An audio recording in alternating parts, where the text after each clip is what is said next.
Hello students, this is Mrs. Raksha Shirokar from Shet Vidya Mandir English High School and Junior College of Commerce and Science. We had already started chapter number 1 from Computer Science paper 1, that is operating system. We will continue with the same chapter. Last time we had seen terms related to PM, that is process management, and we had seen the scheduling types, that is preemptive and non-preemptive. So today we will see the priorities in PM. So what do you mean by priority? The priority means the concept of arranging the ready processes in a queue so that they can be dispatched one after the other for the execution depending upon some policy. That means priority in short term you can say it is the concept of arranging the processes in a queue. One after the other, the processes will get executed is said to be a queue, a line. Okay, now the priority types we'll see. There are two types. Number one is external priority, also called as global priority, and number two is internal priority, also called as local priority. So what is external priority? An external priority is specified by the user externally, generally at the time of initializing the process. That means when at the time of creating a process, at the time when you execute a particular process, the priority is specified by the user externally. So after the process has been executed, the priority will be decided externally. The priority, that means which process will go first, which second, that order will be decided externally, is said to be external or global priority. Now suppose in many cases the operating system allows the user to change its priority externally during its execution. Now suppose the process has not been executed. That means in this type of priority, that is external priority, the OS will allow the user to change its priority even during its execution. That it means, okay. So if the user does not specify any external priority at all, the OS assumes a certain priority which is called as default priority. Now suppose the user does not specify any priority to any of the process, then what happens? The operating system will take a default priority. That means randomly any process will come first. Any priority will be decided by the operating system. Now the second type of priority is internal priority, also called as local priority. Now the concept of local priority or internal priority is used by the scheduling algorithms. That is, the operating system can set the internal priority which is highest for the shortest job first. That means the process which takes shorter time will be executed first. So the priority depends upon the process which takes less time to execute. So hence it is said that for internal priority, the operating system will take shortest job first, process first. So accordingly all the other processes will be scheduled the priority according to their job, that is execution time. The shortest job will get the first priority. Okay. Now there are two advantages of this. That is, if the short jobs are finished faster, the number of processes competing for CPU will be decreased. That means if you have 4 processes and in which the third process or the first process itself will take a longer time for execution, then what it does, among the 4 processes, it will take the shortest job process first. That means the second process is very shorter job wala process, it will be executed first, and the first process will be executed at the last. So the priority depends upon the process which takes short time for execution. Then the second advantage is the number of satisfied users will increase. That means if the first process itself takes longer time and the second process will be executed very fast. So what if we start with the first process and the second process again have to wait, so that means it will be unsatisfied for the other users which takes shorter time. So hence the priority depends upon the process which takes less time. Okay, so hence the number of satisfied users will increase here. Now these were the two priority types, that is external and internal. Now the next topic is concepts related to MM. Okay, now the concepts related to MM means, which stands for memory management. Now if you all remember memory management, what it does, the operating system here in memory management has a track, or what it does, the main task of operating system in MM is to keep a memory space is available in your drive or folder. That is the job of OS in ML. Now the first topic is the memory management functions. Okay. Now functions of memory management, as I already told you all, the first function you can say is to keep track of all the memory locations which are free or allocated, and if allocated, to which process and how much of the memory is allocated to that particular process. Process means a particular program. Okay. Now the second function is that to decide the memory allocation policy, that is which process should get how much of the memory, when and where. So to decide the memory allocation policy means which of the process should get how much of the memory. Okay. When means when and where means to which of the folder or file or directory. So next point is the following are the memory management system. These are the three main memory management system, under which we have more sub points. Now let us see A, contiguous real memory management system. Under contiguous we have single contiguous fixed partition, variable partition. B is non-contiguous real memory management system. In this we have paging, segmentation, combined. Combined you don't have in brief in your syllabus, so we'll see paging and segmentation later. C is non-contiguous virtual memory management system, and under this we have only virtual memory.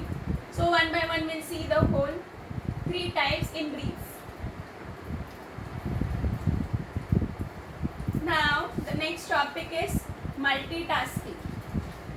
What do you mean by multitasking? Multitasking means multiple programs have been opened simultaneously, said to be multitasking. That means a task can be defined within a process. In multitasking, a process can consist of multiple tasks which run simultaneously. Multitasking allows the program flexibility and improves CPU utilization. That means the CPU will not have to wait for the other process to get executed. Then here I have taken an example as consider process which consists of 2 tasks or 3 tasks. Suppose say task 0 is consisting of reader record, processor record, any record.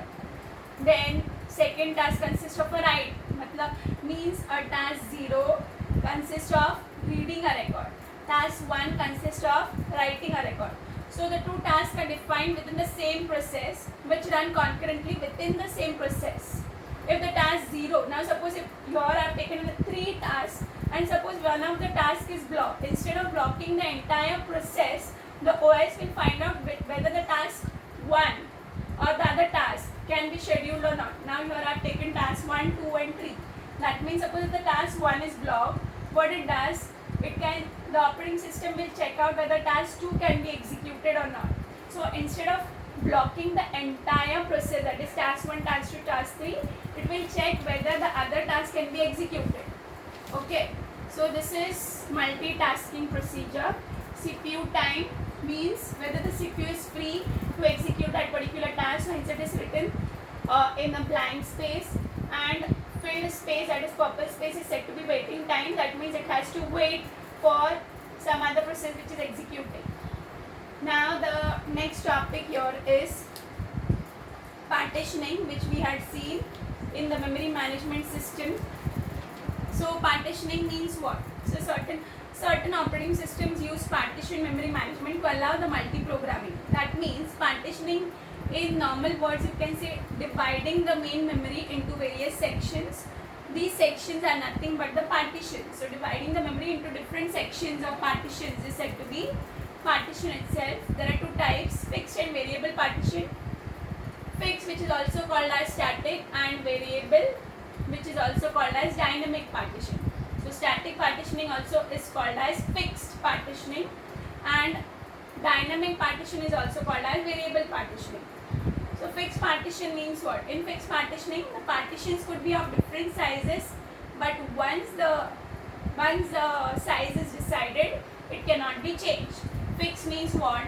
Sections are there in that particular memory, but once the section size is decided for that particular memory, you cannot change the size. That is said to be fixed partition. Okay. So variable partition means what? In variable partitioning, the number of partitions and the size are variable. Okay. So So they are not defined at the time of the system generation or execution time. It is not defined. So once if you decide the size, you may change. So it is opposite of fixed partition. Okay. So you can say the difference also can come in the exam. Partitioning, fixed and variable partitioning difference. Next we'll see one by one partitioning in brief now.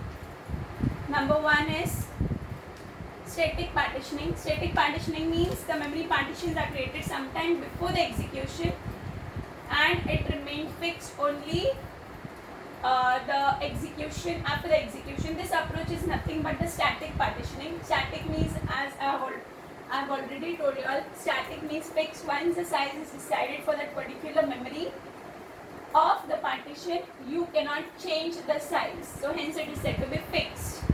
Then the number and size of partition is fixed during the system generation process by considering the capacity of the memory, degree of multiprogramming, size of the program. Degree of multiprogramming means multiple programs which are running simultaneously. Okay. Now here next we'll see dynamic partitioning. Here the memory partitions are created dynamically, that is variable partition, in response to process request. This is said to be dynamic, also called as variable partition. The partition creation goes on till the whole memory has been utilized. Whenever a process requests for a memory partition, the memory management of OS creates a suitable partition to allocate to the process. Okay, and there is a table which is said to be process development table.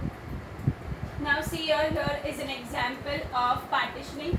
Example, on the left hand side you can see the static partitioning. The processes are defined and on the outside of that particular diagram there are sizes which are mentioned for each of the process.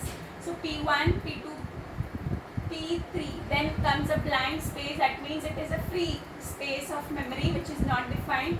P3, then again there is a free space, P4, and then again there is a free space.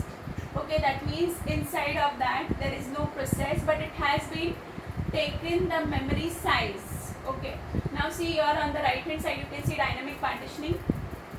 Here again the same diagram I have taken, and how that diagram has been explored is written on the top side of that particular table. Process and space. Space means the memory size of each of the process. So P1, how much size of process 1 is depending upon the diagram. So 10. How does 10 came there? It came from the outer table of the diagram. Okay. So 0 minus 10, that is 10 minus 0 is 10 again. P2 is 15 minus 10. Okay. So the diagram which you can see here is P2 on the top side, it is written 10, on the down line it is written 15. So 15 minus 10 is 5 again. P3 is 33 minus 50, that is 18. This diagram is particular for dynamic partitioning. Okay, this table which you can see for the size is for dynamic partitioning. Static partitioning is fixed size. Okay, so P4 again, 40 minus 33, 7. Okay, there is no process here, there were only 4 process here.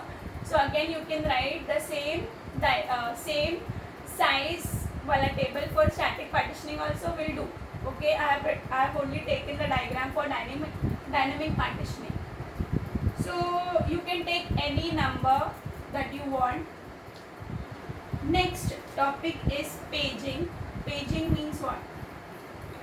So paging means again dividing the memory into different sizes. So here there are 2 types of memory, that is physical memory and logical memory. Physical memory is broken into fixed size blocks which are called as page frames, and logical memory is also broken into blocks of the same size which are called as pages. So here there are 2 important things, one is page frame and one is page. Okay. So see here the virtual address of the process is divided into 2 parts, that are page number, in bracket I have written P, and page offset that is D. Now here I have taken a diagram again. See here logical memory on the left hand side which consists of a table, page 0, 1, 2, 3, in between page table. So it consists of P DT, page table description. Okay, or you can also say PMT, page map table. So in between there is a diagram which is written as 1 4 3 7, the sequences. On the outside the serial number which you can see 0 1 2 3, those are called as page number P. Okay, and inside of that table, that is 1 4 3 7, is said to be page frame or page offset, you can say. Okay, so on the right hand side here, the physical memory which you can see is how that this is the main memory, physical memory, which depends upon this page table. Now how to draw this physical memory? See here, firstly you will write the numbers, that is page frame number from 0 to 7 till 7 only. Why? Because the page table consists of the last number as 7. So accordingly in the sequence you will write from 0 to 7. Okay, 0. Now inside of the page frame number 1, I have written page 0. How that page 0 came is depending upon the page table which you can see. Page table inside of that sequence, can you see 1 4 3 7? That page frame 1 consists of page 0. Then page frame 4 consists of page 1. That way it is. Page frame 3 consists of page 2, and page frame 7 consists of page 3, depending upon the page table which is in between of both the memory. Okay. If you have any doubt depending upon the paging wala part, you can call me, and next time we'll continue with the same topic, that is concepts related to MM, and one more video for this particular chapter, and we'll complete with this chapter. Next time we'll start with computer science paper 2, chapter number 1. Okay, so thank you students. Hope you are taking down the notes. Thank you.